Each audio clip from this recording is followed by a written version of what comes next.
Okay, so I turned the recorder back on. We're back from our lunch break, and Attorney Chait, you may begin. Well, first, we're in the respondent's case now, and the respondent may call its first witness. Well, I guess it's only witness. Normally, I do a motion to dismiss, but I do understand your theories of it, and I don't necessarily disagree with you. You want a one and done? I one and done. I think You you're like the referencing. one and done. One hearing, that's it. Right. Well, I think you're referencing a discussion we had during our pre-hearing conference where you indicated that you suggested that perhaps you'd be filing a motion to dismiss. And I said, well, effectively that, yes, of course you can file one, but that we very rarely grant them such motions. So, and I can explain why if you do file one and make one, but you're not, it sounds like you're not going to. You've already explained that to me before. Okay. All right. All right. Well then. But anyway, so I will call Miss Stellick to the stand. Okay. You can start. Okay, just 1 minute. I'm getting something in my notes. All right. So, Ms. Stellick, if you could please raise your right hand so I can swear you in. Do you swear that the testimony you're about to give in this matter will be the truth, the whole truth, and nothing but the truth, so help you God? Yes. Okay, thank you. So if you could please state your name and spell it for the record. Lori Stellick, Lauriestellick. Okay, thank you. Okay, and what is your position at the Rehab Institute of Wisconsin, Inc.? I'm owner of the Rehab Institute of Wisconsin. Okay, I don't want to go over everything again, but just briefly, what does the Rehab Institute do? We provide physical therapy and occupational therapy at a medical clinic, as well as go on site to various companies to provide therapy and ergonomic assessments. Okay, and Ms. Drewa testified that she worked there for about 20 odd years at the Rehab Institute as a biller. Is that correct? Yes. And that she basically was operating under the POTUS operating system. Is that right? Correct. Okay, and can you describe what it is, what the POTUS, so we have a good record of exactly what that system is and what it's designed to do? It's a therapy billing system. It is a very manual system, so you had to have a lot of data entry. You also had to submit all your claims through paper, so there was no digital submission of claims. So there was a lot of printing out of claims and mailing them. So it's a very manual system. And the acronym is PTOS, is that what it is? Yes, Physical Therapy Office System. Okay, Physical Therapy Office System. Okay, thank you. So it's a billing software designed for physical therapy Correct. businesses. Okay. Okay, and how many offices at the time that, I'll just use January of 2017, how many offices did Rehab Institute operate from? We had an office for therapy treatment in Glendale, Wisconsin, had an office in Brookfield, Wisconsin for therapy treatment, and then we had a separate billing office in Brookfield, Wisconsin. Okay, so you had 3 separate locations that you were operating from, is that right? Yes. And again, and this Drewa operated by herself at the Capitol Street location. Yes. Okay, and it's correct that she basically worked 30 hours a week. Correct. And at $26 an hour, right? Yes. Okay. And I guess I did my math again. I forgot where I put it, but is that 40,000 and change, something like that?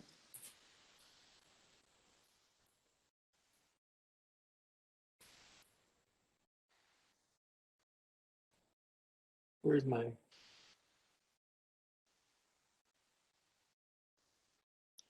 I just want to do my math real quickly. 26 times 30 equals times 52. Yes, my math says $40,560 a year annually, right? Yes, For her to do the billing. Is that right? correct. And you would agree that in her testimony that in all of her 20 years that basically she took about 1 week off in September 2014. Is that right? Yes, Do you recall why she took that 1 week off? I do not recall. Okay. You made a comment in an email about having a nice vacation. Do you recall that? I don't recall that email. Okay. But you don't recall exactly what caused her to take that week of vacation. Right. Okay. Do you have any idea that she suffered from hypertension? I have no idea. She never mentioned that to you at all? No, Okay. Did she mention that she had any sort of medical condition at all?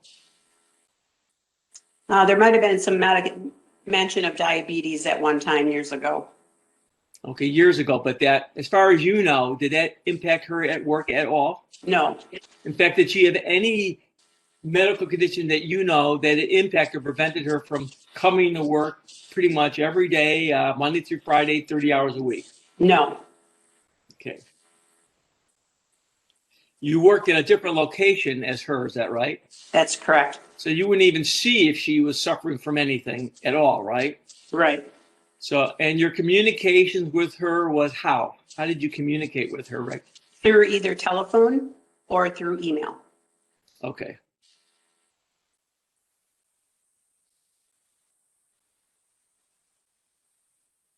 Now, and I'll leave it to January of 2017. Who were the employees at rehab?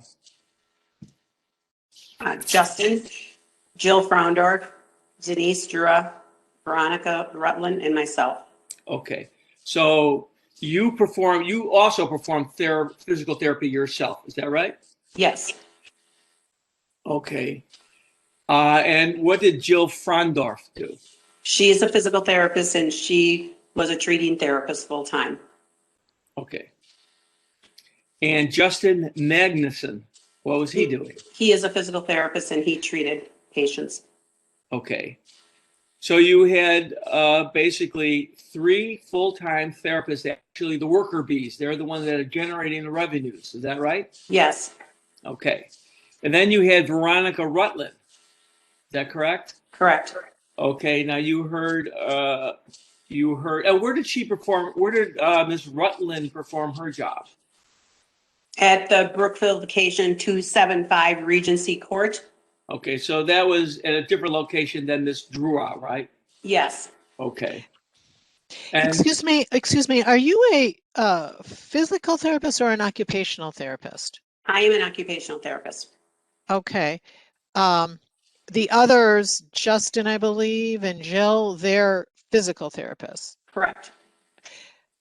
So 2 physical therapists on staff at that time, and yourself, the 1 occupational therapist? Yes. Okay. okay. What can you describe what Veronica Rutland did? Yes. What was her job? So she would basically take care of all the scheduling, which can be difficult, and we have multiple changes, every hour, every day. So she would actually answer the phone calls, answer emails, and schedule all of the therapists to where they should be going, if they're going to be in the Brookfield Clinic, the Glendale Clinic, or if they're going to go on site at companies. She also would scan in documents to the system. She would answer emails. Again, she would answer, telephone calls also. She would do the registration information into the new system that we had, Therabill, and she would actually take documents that Denise needed for the old system and deliver them to her office. How many hours a week did Veronica work? 40 hours a week. Okay. Okay. One moment. I've got to go off the record for a second here. Okay. So as I understand, Back on the record.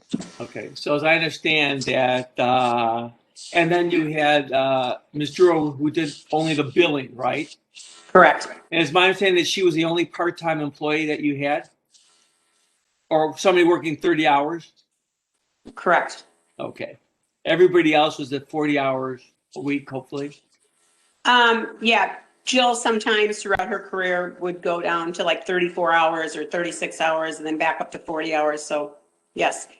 Okay. So just for the administration arm of it, Veronica also, not only did she administer all the therapists and everything, but you mentioned she was also inputting, scanning information into new TheraBilling system? Right into our regular computer hard drive. It was an ergonomic assessment. She'd have to scan that in to our system. And then she would also scan documents from physicians, et cetera, for our therapy medical charts that she'd scan into the system. I'm sorry, this is Veronica doing this? Yes. Right. Okay. So the TheraBill system, she scanned in some documents, but Ms. Drewa was doing the actual billing with the TheraBill system? Yes. Did you, Mr. Che, you haven't asked questions, I don't think, about TheraBill as far as when it was first instituted and all of that? That was That's my your next question. Okay. That's right. So when did you start? What is TheraBill? What is it?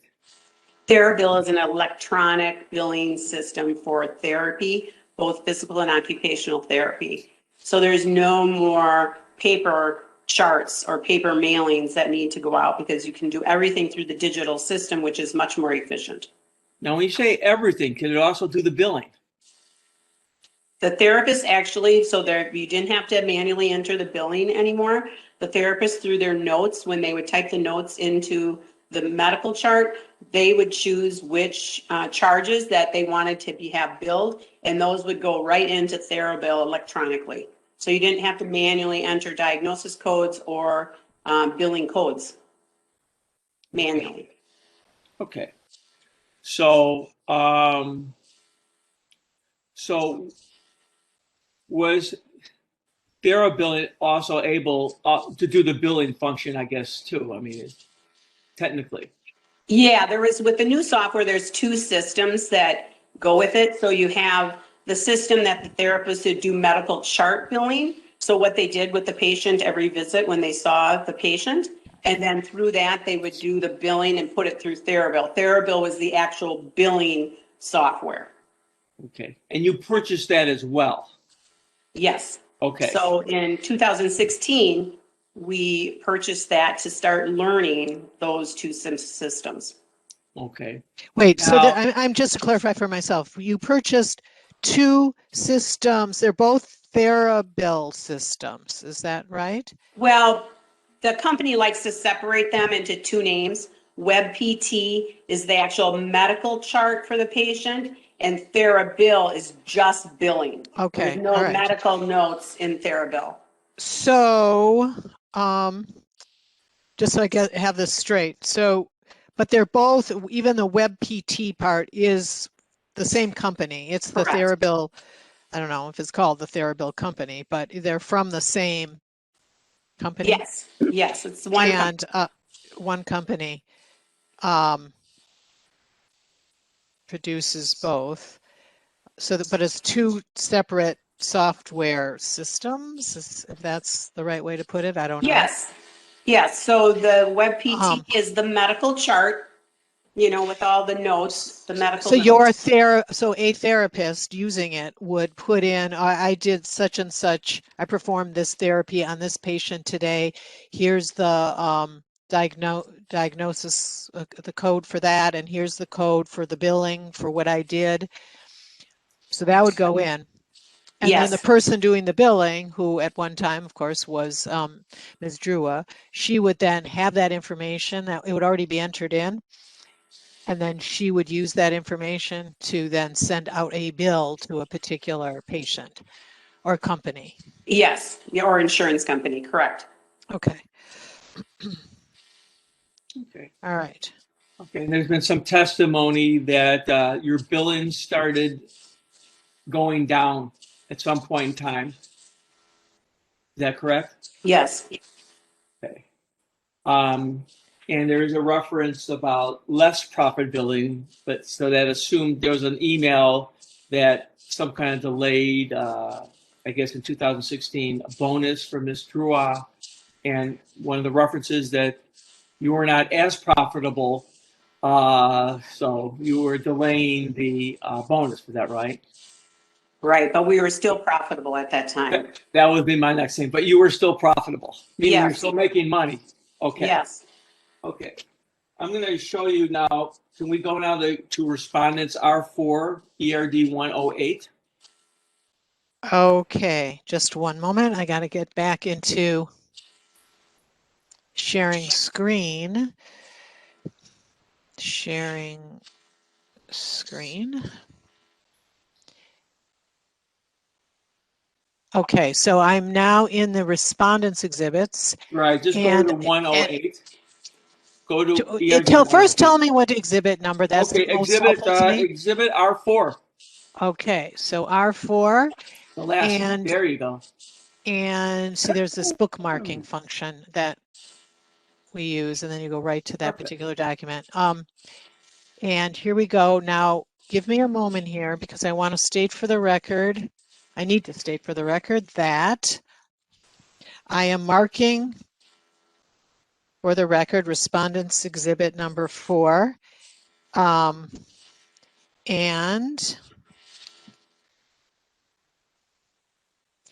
it is a profit and loss statement just for identification purposes. And by the way, this starts on page number. We started the page numbering for the respondents exhibits at page 100. So this is starts at page 107.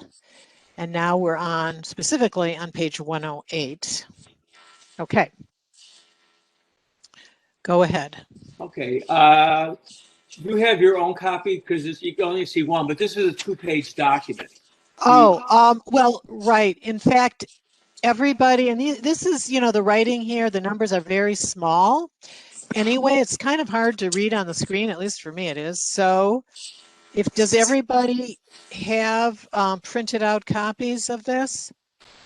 yes. And including Ms. Drewa, do you have yours? Did you print out the ones I sent? Do. Oh, good. Oh, yeah, I do. That is good. So in that case, particularly because the print is so small, I am going to have everybody look at the printed out copy, and I am going to stop the sharing of the document. Okay, go ahead. Okay. Do you recognize this document? Yes. What is it? It's my profit and loss for the first quarter of 2017. Who prepared this document? I prepare this document. Where does it come from?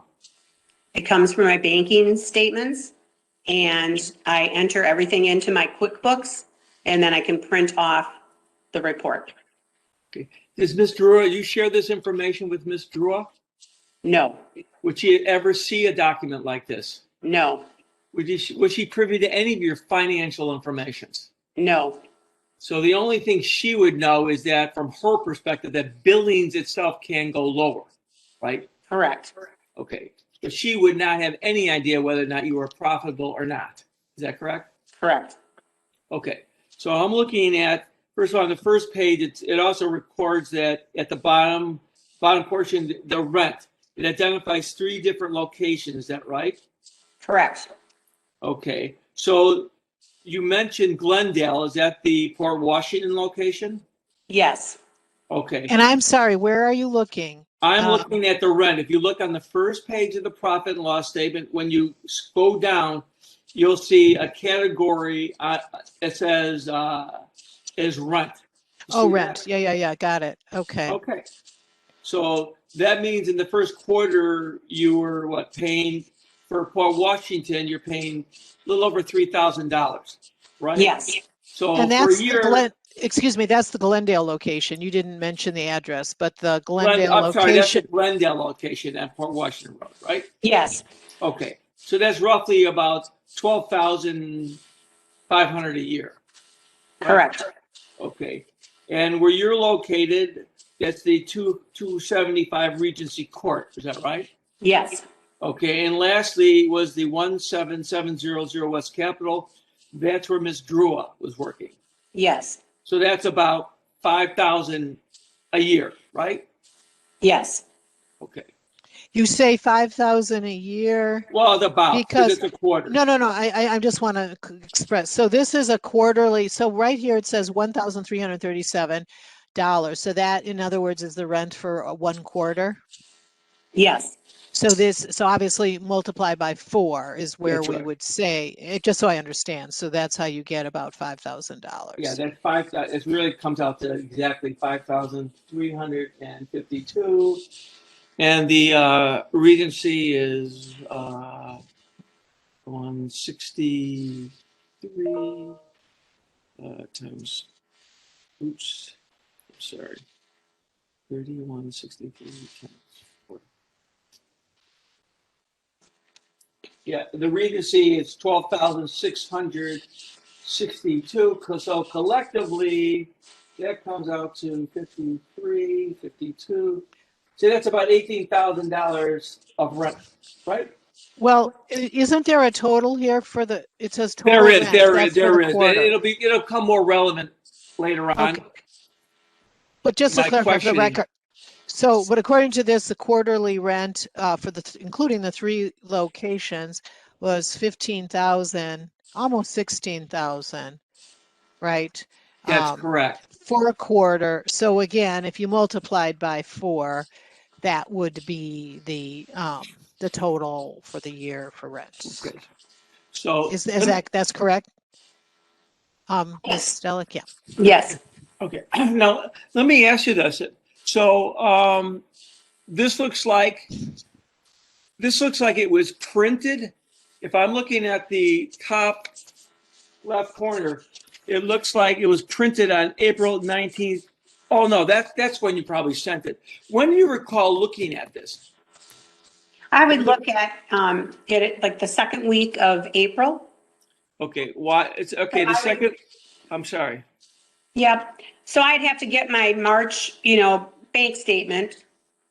And then I would be able to finish, the QuickBooks in March. And so I'd be looking at this about during the second week of April. Okay, the second week of April. So now I'm directing your attention to the second page, and it appears that you had for that first quarter that you had a loss of $62,000 and what? $62,023. Is that right? Correct. So if we would project that out for the whole year, you were looking at $104,000 loss. If things stayed the same, that's what you would be projecting, right? Correct. Okay. So what were you deciding to do? And was it like the first time you've had a loss like that? Yes. Okay. So now you're in the mid-April. What do you decide to do? What are you going to do to turn this around? Right. So I had to look at closing the Glendale Clinic, which I did. So that rent would no longer be as soon as I closed that. Okay, wait one moment here. You closed the Glendale Clinic location? Is that Correct. okay? And when did you close it? I had to wait till my lease was up, and that was like around August of 2017. Okay, just 1 minute.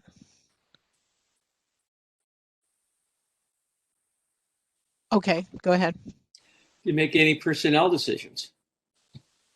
And then due to having purchased the new software that was completely digital, I realized that I did not need a billing person for 30 hours a week. The new system was so efficient. And the therapist did part of the work, and actually the admin person was adding in all the registration information into the system also, that it was down to 4 to 5 hours a week of actual billing. So you decided to eliminate Ms. Drewa's position, right? Right, because I knew that I could take on that work myself, which I did. And due to the system that's digital, I no longer had to go to the office on Capitol Drive. I could do it from my home. I could do it from any computers I wanted to, because you didn't have a hard drive or in a desktop computer anymore. It's all in the cloud. So what had taken 30 hours to do a billing, how long under this new software does it take you to do billing? About 4 to 5 hours a week. Okay. Okay, one moment. Did you close the Capitol Drive location where Ms. Drewa worked? Yes. And when did you close that office? That office was closed in 2018 when my lease was up there. Okay, just one sec. I'm sorry, what month of 2018 did you say? I think it was in spring, I believe. Okay, well, if you remember later, that's fine. But right now, sometime in spring of 2018, because that was when the lease ended. Right. So between May of 18 and spring of 2018, which is, excuse me, May of 2017 and spring of 2018, which is, almost a year. Was anything going on in that office if Ms. If Ms. Drewa wasn't there anymore? I would go over there after I was done treating my patients for the day. I would go over, and so we initially had both systems working. We had the PTOS and we had the Therabell working as of January 1st, 2017. So until all of those patients were discharged out of the PTOS system, I needed to go to that billing office because that's where the hard drive was and that's where the software was. So I needed that specific computer to do the PTOS billing. I see. I didn't. Okay, so the hard Yeah. drive for the PTOS billing was at the Capitol Drive location. Right. And then but it took until then, till the end of your lease for all the old bills from under the old system to, become. It probably didn't take us till the end of the lease, but then we did a lot of refiling, of all the paper charts and re-alphabetizing them and putting them in year order so it would be easier for us to know when some of those could be destroyed. And so we did a lot of that prior to the closing also. Well, let me ask you this question because you mentioned you did it until the lease expired. If you could have gotten out of your lease earlier, would you have done that? Yes. Okay.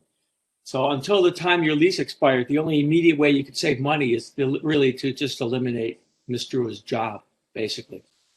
Right. Okay.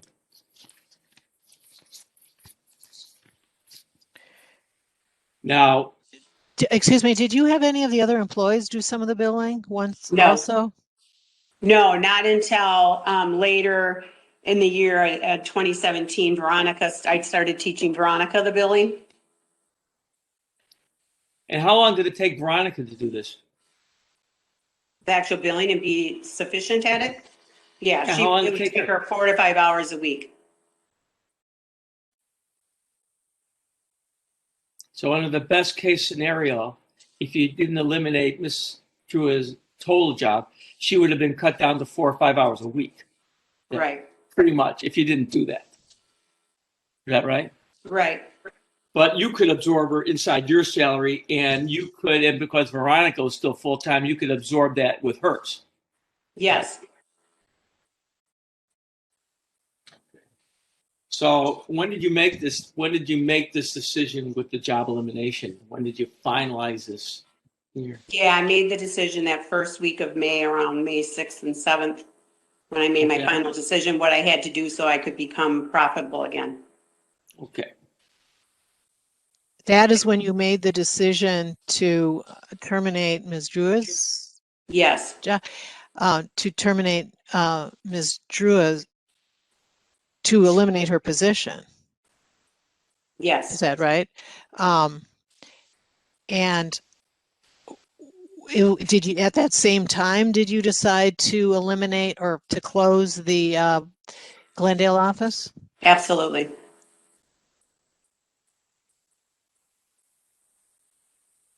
And at that time, did you also make the decision to close the Capitol Drive office, although you couldn't actually do it until the lease ended? Right.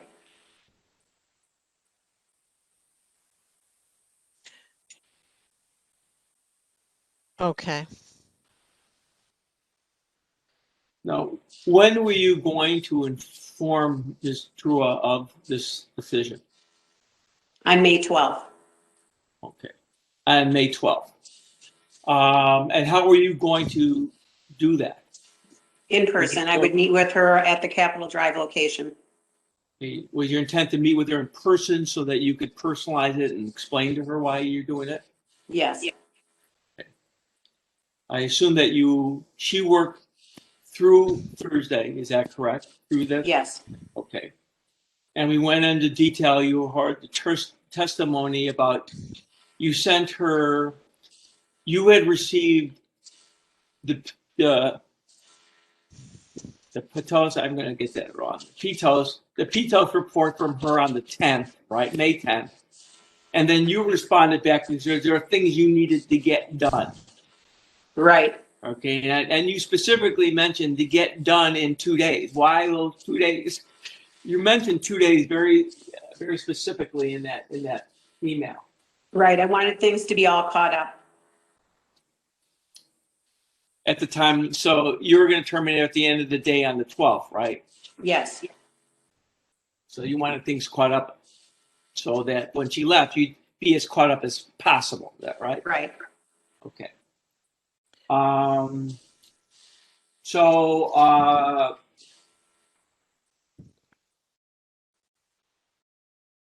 you were not able to meet with her on the 12th, were you? I was not able to meet with her on the 12th. Okay, one moment. Okay, back on the record, recording again. Okay, go ahead. So, Okay. maybe you want to, I'm sorry if I cut you off in the middle of a question. No. Do you want to ask your next question? So my last question was, so you weren't able to meet with her on the 12th, right? I was not able to meet with her on the 12th. Okay, can I show you exhibit C6-5? Okay, let me share the screen again.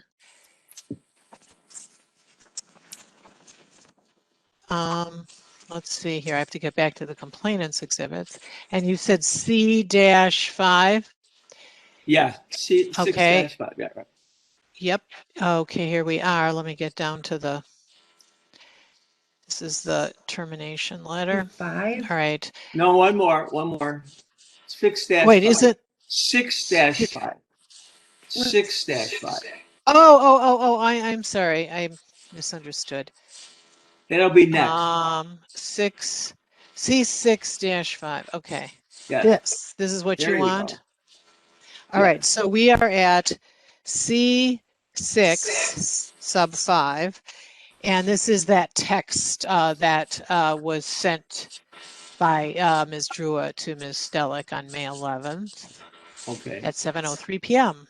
All right. Okay, you recall seeing this, right? Yes. Do you recall when you first saw it? The following morning. Okay, the following morning on the 12th. Right. Okay, and I assume you read it, right? Yes. Okay. And it says the first sentence, having problems with my blood pressure. You understand BP to be blood pressure? Well, it's usually capitalized when it means blood pressure, but yes. Okay, you understand what you mean, probably from the Yeah. normal stress in my life right now, right? Right. Okay, and I think your testimony Friday, that until this time, you didn't even know she had it. Right. Okay.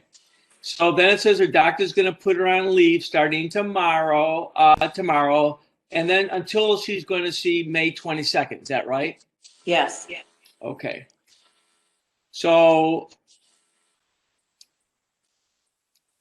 and the cause of this, does she state the cause for the stress? What's causing her stress? That last week because of Elmbrook Hospital with her dad being in the hospital. Okay. Did you know of any other reason why she would have had these stressful issues? No. Okay. So now you, according to the text, according to this, it said, don't, it's okay to text me if you need to. Okay. So I guess my question is, if you knew you were going to terminate her on the 12th, why didn't you just text her? You're terminated. Why did you wait until the 22nd? I wanted to wait till the 22nd so I could meet with her in person again and go through this elimination process in person. Okay. It felt as okay. Okay. So now let's go to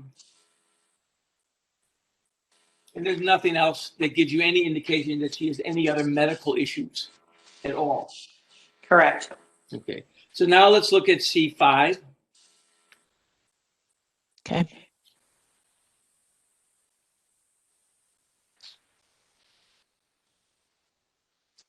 Okay, so now we're looking at C5, which is the termination letter of May 22nd. Okay. Okay. Do you see this letter? Yes. Okay. And I think it's signed and dated by you. Yes. That's your signature at the bottom. Okay. And you. Okay. And now,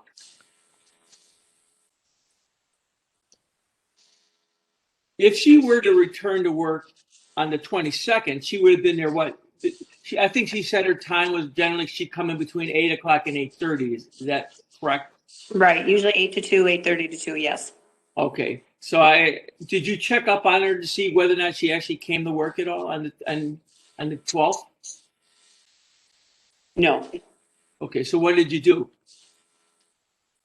She had sent me the text saying that she wasn't going to be in on the 12th. That I was going to receive a medical leave from her physician. Right. Okay. In the second. Okay. So now we're on the 22nd. Now we're on the 22nd. In other words, as I understand it, you didn't attempt to contact her between the 12th and the 22nd because you thought she was coming on the 22nd and you wanted to communicate the termination verbally. Correct. In person, right? Okay. So now we're on the 22nd and you sent this letter. So in the first paragraph, you're basically explaining what you would have done in person, right? Pretty much. Yes. Okay. Now the second paragraph is explaining. It's really explaining why you did it. I chose not to call you or send you regarding my 12th, but decided to wait until you return on the 22nd. Okay. Then you make a comment is I tried contacting you on Monday the 22nd via phone. What was happening? I tried to contact Denise via phone to see if she could come in on the 22nd so that we could meet in person, but she did not respond to my 2 voicemails. Okay. And is there any question that she wouldn't have received it?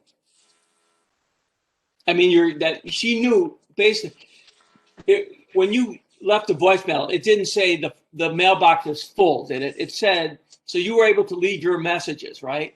I was able to leave the message, yes. And what did you, in the message, what did the message say?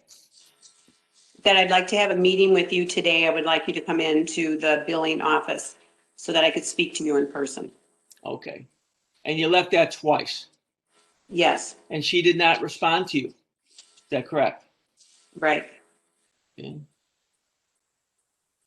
So again, and the last sentence in the second paragraph, it says you apparently decided to ignore my calls and rather sent me a text stating that I should have received a medical statement from your doctor and that there was nothing more to share at this point. Is that correct? Yes. Okay. So, well, at this point, did you get anything from her doctor? Not at that time. Okay. You did not, excuse me, you didn't get anything on 5/12 or shortly thereafter from the doctor? I did receive that one, but on May 22nd, I didn't receive anything on that date. Yeah, according to the record, she was supposed to visit the doctor on the 22nd to determine if she can come to work. If that was your understanding, right? Right. So you were calling her on the 22nd to see if she was coming to work, right? Right. Okay. So now so now she's ignoring your email. So then you decided to, what, just She send didn't a come to letter? work. Huh? She didn't come to work on the 22nd. No, I know. So then you received a text or something afterwards? Right, stating And that, what did that say? that she would still be on medical leave. Okay. So, Excuse me, that second text, not the one from, 511 or 512, but the one on 522, we don't have that in the record, do we? I don't No. believe I saw that. No. Okay. Okay. no, but you recall getting something from her telling you she's not coming back, she's just going to stay on leave, right? Right. Okay. So why didn't you, I guess the question is, why send the letter? Why didn't you just wait another, I guess indefinitely? Why didn't you just wait? At that point, my decision was made and I needed to go forward with, doing the billing myself and continuing to look at closing, both of those clinics. So I felt that I needed to alert Denise at that time that her position was eliminated. So the only impact this leave had on your decision was your ability to communicate the determination, right? Yes, Yeah. Other than that, had she been there on the 12th, she would have been gone on the 12th. Is that right? correct. Can I insert one question in here? Between 512 and 522, was Ms. Drewa paid? Was she on paid leave? Oh, I can't remember if she used any of her PTO. Normally she would, if she had PTO that was still, available. Paid time off, PTO. Paid time off, right. So if she had paid time off, she could definitely decide to use the paid time off for that leave. You just don't know if she had any paid time off left. Right, I can't recall today. She had, Okay. All right. But that would have, right. So that, whether she had it or not, that didn't impact your termination decision. right. Okay. So now could let's go to R3, Respondent Exhibit R3, Okay, just a and minute. that's ERD 105. Okay, Respondents Exhibit 3. Did you say, yeah, Respondents Exhibit 3? Okay. Right. All right. So this is a new document. I don't believe we've looked at this We have not. before. So therefore, I just need to state for the record that I am marking this for the record, and it's apparently some kind of payroll record, which of course now Ms. Della can explain. All right. Okay. Do you identify, Okay. this is a 2-page document. Do you identify the first page? Yes, Okay. Would this be easier? This might be easier to look at also on paper, Okay. because I'm finding it almost impossible to read it myself on the screen. Although I'm looking at the printed out one now, and it's not much better, maybe slightly better. So anyway, if everybody has a printed copy of this, I would say let's look at that. Okay, so All right. Can you identify what is this? so this is a list of the employees that are still on the payroll as of May 2017. So the first one is Denise Drewa, Jill Fraundorf, Justin Magnuson, Veronica Rutland, and myself. Well, for the record, it's, oh yeah, as of, that's right. This is the check date as of May 12, 2017. Right. Right, okay. So everybody listed here was still including Drewa, because her last day would have been the 12th, right? You made it the 12th. So you had 5 employees, right? Yes. And we've already testified as to who these are and what they did, right? Yes. Okay. Now look at the second page. Aren't we missing someone here? No, I don't there's see 5 people. I thought Justin was an employee. He is. That's on The the third first one. page. He's the third one listed. Oh, I was looking at Magna. I am so sorry. So we have Denise Drewa, okay, Jill Fraundorf, Justin Magnuson, and Veronica Rutland, and then you Ms. Stellick herself. Okay, Okay. got it. Now we're looking at, I just took a snapshot. Now if you look at the second page, I waited, let's see, March, it's May, June, July. I just went into the next year.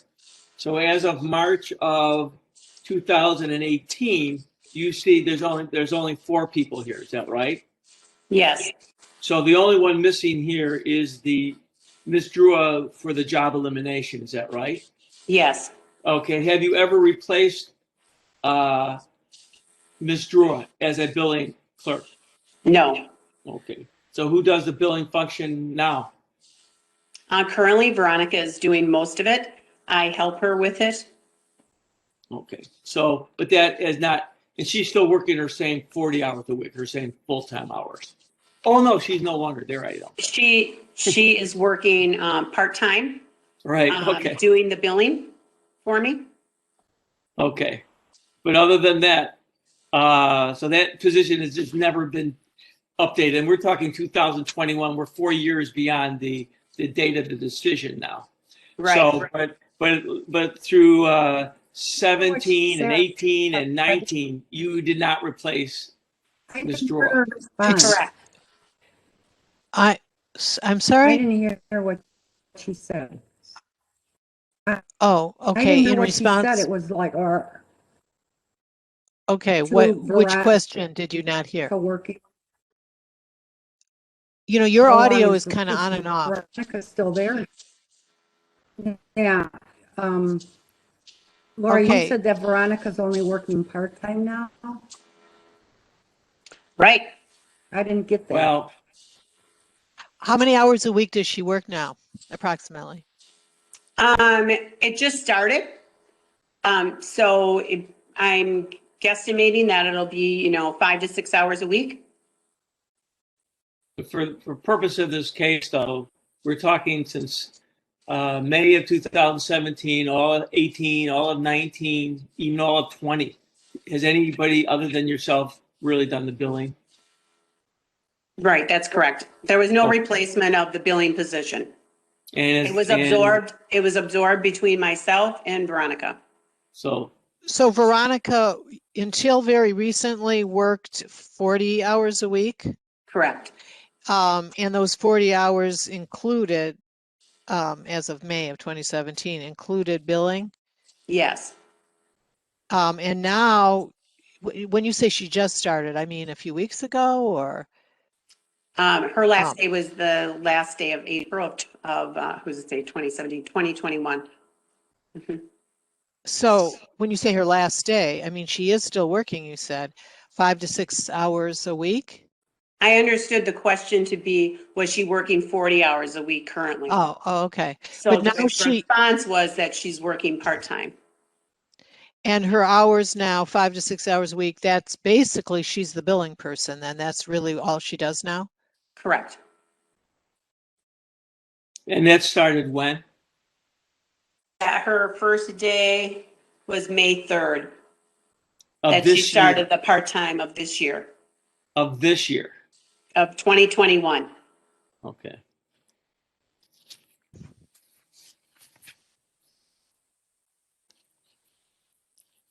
And you're still down to that one location? You still have one location that you're working on? We have one location that we're currently working on, 275 Regency Court, and that will be closed as of May 31st this year. And then you won't have any location? You'll just be working remotely, everybody? We'll be, correct, we'll be working remotely and going to companies off-site. Oh, Well, I don't think I have any further questions. I would move my two exhibits in, our 3 and our 4. so respondents 3 and respondents 4. Do you have any objections to those documents? Ms. Drewa? I can't understand. What did you say? I didn't understand the sentence, says Mr. Chet. What? Maybe you're having You're- problems with the audio. I'm having a little problem hearing you right now too. There's something going on with your audio. But Okay, ask me a question. Mr. Chait offered in the two exhibits that he asked the witness about, respondents 3 and respondents 4.